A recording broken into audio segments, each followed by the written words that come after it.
Go get it. 9 years of functional movement, not a single joint surgery. Here's the bottom line on number 10. The high impact exercise when they're young is actually early onset of wear and tear, dressed up like dedication. You must protect their body while they're still building, while they're still developing. Here's the crazy part about number 9. It's actually what makes number 10 stick. Let me explain. Number 9 is mental stimulation every single day. Now, I know a lot of you scrolled past that in your head.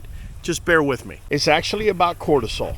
Dogs that are chronically understimulated. I'm talking about dogs that are living in boredom, no structure, living in chaos. They run on this low-grade stress hormone every single day, cortisol. And the research on chronic cortisol elevation and cellular aging is consistent across both humans and animals. The coat thins, the gut inflames, the immune system stays in constant defense mode. And everything else on this list becomes half as effective because the body only has half of the bandwidth left.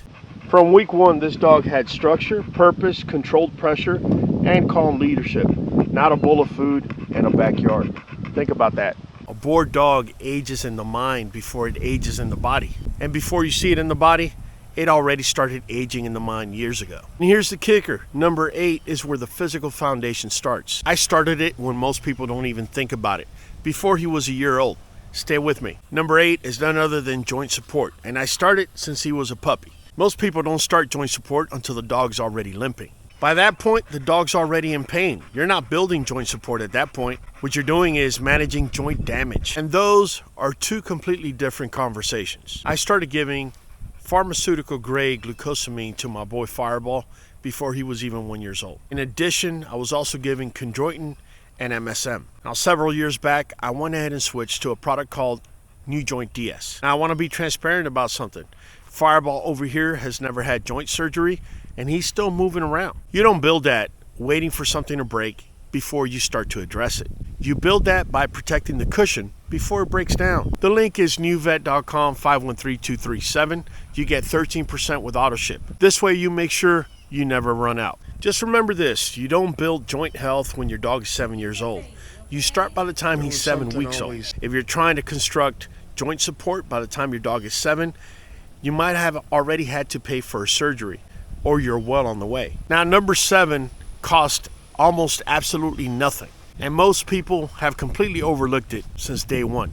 Let me show you. Number 7 is water, but not just water, the right water. Most dogs in this country are drinking tap water, which is full of chlorine, fluoride, even heavy metals. And at the end of the day, it all accumulates. Think about it adding up over 9 years in your dog's liver and kidney. It's not dramatic, it's slow and quiet, and that's precisely what makes it dangerous. I've done many videos as to what it is that we put into our dog's water bowl.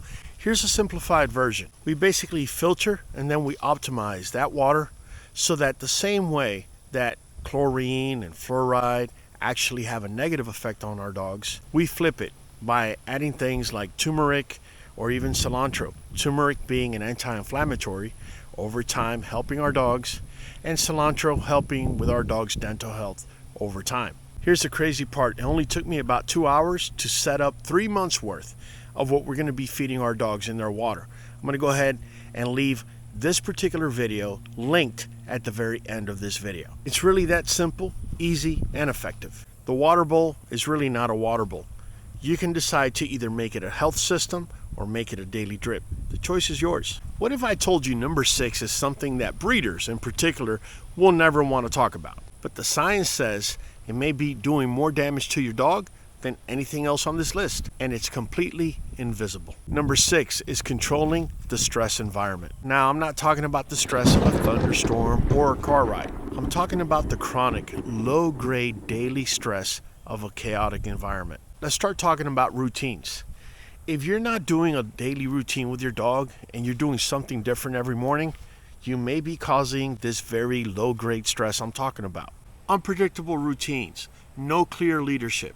That kind of stress is silent. You don't see it, but it's running in the background every single day. The AAHA, better known as the American Animal Hospital Association, has published guidelines linking psychological stress to accelerated physiological decline.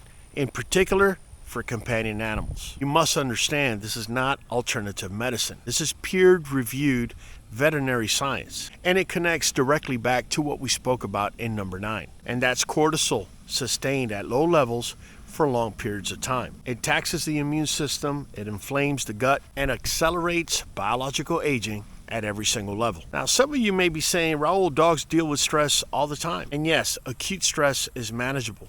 See, the body's able to recover. Chronic stress, on the other hand, that's the killer because the body's not able to recover. All the body does is run and run. With Fireball and all of the dogs in my yard for that matter, we have consistent routine, calm energy, and a stable structure. It's been that way for every single morning for the last 9 years. Just do me a favor and remember this. Chronic stress will not show itself on your dog's outside until it has caused damage on the inside. That means that by the time you see it, it's already been doing damage inside of your dog for years. Now, let me simplify this for you. Number 5 on this list is one that I really like to take my time on. This one is something about what people are putting in their dog's bowl, thinking is actually a good thing. After looking into it, doing research, and seeing what it did to my dogs, I had to pull it completely out. Number 5 is daily supplementation. Now, I want to start this one off with something that surprises a lot of people because it explains exactly why I supplement the way I do. A lot of you know that liver is one of the most nutrient-dense foods that you can give your dog. And in theory, you're right. But here's what I don't do. I don't feed Fireball or any dog in my yard commercial chicken or cow liver. And I'm going to tell you why. Now, regardless what the FDA says, in my opinion, chicken grown in this country are given hormones, antibiotics, and low-grade feed. And this is done throughout their entire lives. Now, what organ in the body is going to process all of this crap that they're putting into our animals? The answer is the liver. So when you're putting that into your dog's bowl, you're not necessarily giving them health. What you're giving them is all the crap that has been put into their body from birth to slaughter.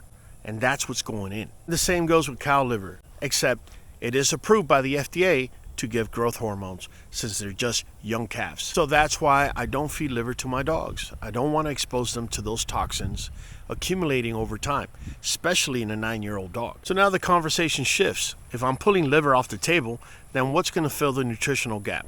And that's where NuVet comes in. NuVet Plus covers the immune system, the coat quality, the internal organs, all the systems that age quietly on the inside before you ever see a symptom on the outside. Unfortunately, most people start thinking about immune support once the dog's already sick. I started before there was a need to fix anything, by the time he was already 7 weeks old. What if I told you that's the difference between maintaining a healthy dog and chasing a sick one? Prevention is always better than crisis. NuVet.com 513237 is the ordering code. Make sure to do AutoShip. Not only do you get 13% off, but it also AutoShips to you. Therefore, you never run out.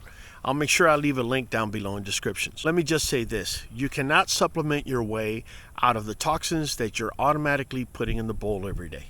Pull the commercial liver, fill the gap. That's the order of operation. Now, number 4 is where the real diet conversation begins. And I'm going to tell you something that the kibble industry definitely doesn't want you to hear. Now, I'm going to tease you with a study that I'm going to give you the details on at number 1 that stopped me cold the first time I read it. Number 4 is protein source. Real identifiable protein. I know a lot of you are already saying, Raul, I can't afford raw.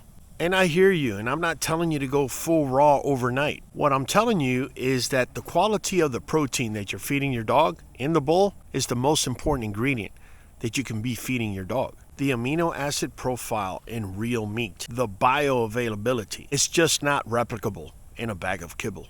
Your dog's muscle, organs, and immune system are being built precisely based on the quality of protein that you're putting in.